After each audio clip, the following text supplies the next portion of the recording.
So today I got the question. The Fed lowered interest rates. Fed lowered interest rates. Is now a good time to refi and or buy a home. So the Fed lowered interest rates. Is now a good time to buy a home or to refinance a home. So Robert, thank you for joining me. I appreciate you. I know it was last minute, but I thank you for coming on. No, thank you for having me. Again, apologize for the miscommunication. And if you pose that question to me, I would like to say, and what I say daily, if you can afford it, right? Affordability is the key.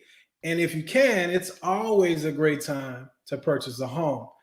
Moreover, now is an excellent time if you're in the right position to take that step, because the emergency cut that we had yesterday and just the 10-year has just been taking a beating along with the stock market and everything else is going on.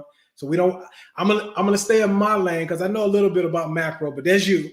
But to the everyday person, yes, if you're in a position and you can afford, now is a great time. So, I mean, are there certain programs that are better than others? You know, FHA, I believe you have to have a credit score of 580. Other conventional is a little higher. I am not the mortgage person, folks. Again, I know it by osmosis because I have to help my real estate investors do financials from time to time. Well, actually, a lot of times. Some of my other business owners who need financials at the last minute. But I mean, I know everything is circumstantial, right? I know it really depends on if now is a good time to buy for people. But let's assume that you have all the check boxes, right? Okay. You got money in the bank, you got a good job or a good business, you have good job, good business, you have good credit rating, or at least adequate enough credit to get a home. You're saying now is a good time to buy. I am. And to the first part of your question, so FHA, VA, USDA, and conventional. Those USDA. USDA. The food, that's for farmers, right? Nah. They also insure loans as well. The concept is when it was created to help folks in rural areas finance homes. Okay. And you'd be surprised. I'll try to put a link or get it over to you. But if you're looking to purchase a home, you could go to the USDA website, type in the address that you're looking to buy. And a lot of metropolitan areas, if they fall under a certain level of the annual median income, they too fall in a USDA eligible area. And what's nice about that is someone can finance 100% of the purchase price of the home. It's akin to VA. Okay, VA, yeah. So VA home buyers can finance 100% of the purchase price. Example, sales price, $100,000 for the house. You can buy or borrow $100,000, not to be confused with the closing costs. But USDA is a loan type. So to go a little further, if you are someone that has challenged credit, FHA guidelines actually state that if you have a middle credit score of a 500, you could possibly qualify for a loan. Now, so wait a minute. Say that one more time. 500 credit score. Who, what, when, where, how? 500. Now, so like you said, let's get into the nuance. These are the guidelines. These agencies create the guidelines. We as lenders sometimes have overlays to deal with our level of risk or our comfort with the risk, all right? But FHA states that if you have a 500 middle score, you can finance a home and put down as little as 3.5%, okay? All right, so hold that point, Robert. Okay. So listen, you're watching the Financial Rebel Show. This is the AskCamari section. This is where we do our weekly Q&A.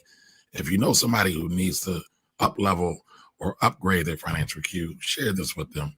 Don't be stingy with this knowledge, folks. Share it with them. Sharing is caring, all right? We've been on for about 40 minutes, and I got a feeling we'll probably be here for at least another 40 more. So you got plenty of time to share. Share the knowledge, share the love. Listen, in order for us as a community to increase, we got to have better knowledge. It's not just enough to have better knowledge. We then must have good knowledge, right? because there's a lot of whack jobs out here spreading nonsense, right? I talk about that all the time. But I try to hold myself to a standard. Listen, and I'm not trying to put anybody down, but those who know me and have been rocking with me and have watched me and seen me go through some things, know I try to be a man of integrity. And I brought Mr. Robert on because he's a man of integrity. I've referred several clients to him, and they all have given me great reports, have glowed upon him. Even the ones he made no money off of, right? So let's be clear. We are all in the business of doing business. And what that means is we are in the business of making money. So he didn't make any money off these folks, but he was still able to help them. So, listen carefully, take notes, and feel free to ask any questions that you may have while we're here. All right. Sorry about that, Robert. No, you're good. And what I don't want to do, I don't want to turn this into a loan officer class, but you hit on something, Kamari. Some of these programs, FHA, you can go down to as low as a 500 middle score. VA, you can go down as low as a 500 middle score as well, okay? Conventional loans, 580, some people, I can broker as well. I have investors that have that appetite. And then when you look at the USDA, 580 as well. But here's the thing.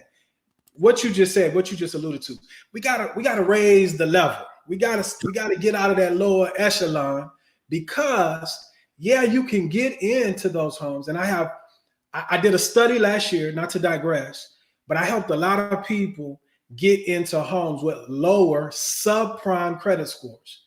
And I only did so because they made a commitment to me that they would stick with the plan, and within 8 months, we're coming back to refi them out of that nosebleed area. And out of 30 people that I did this experiment with, only 2 followed the plan and increased the credit score.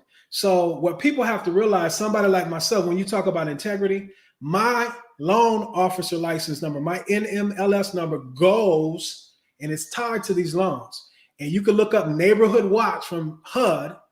And if you have enough bad loans, I can't do FHA loans anymore. So I said all that to say, guys, there are programs available for people who have had hardships and things of that nature. But if we're just not paying our bills, we got to keep listening to Kamari and level up, because everybody does not need a home.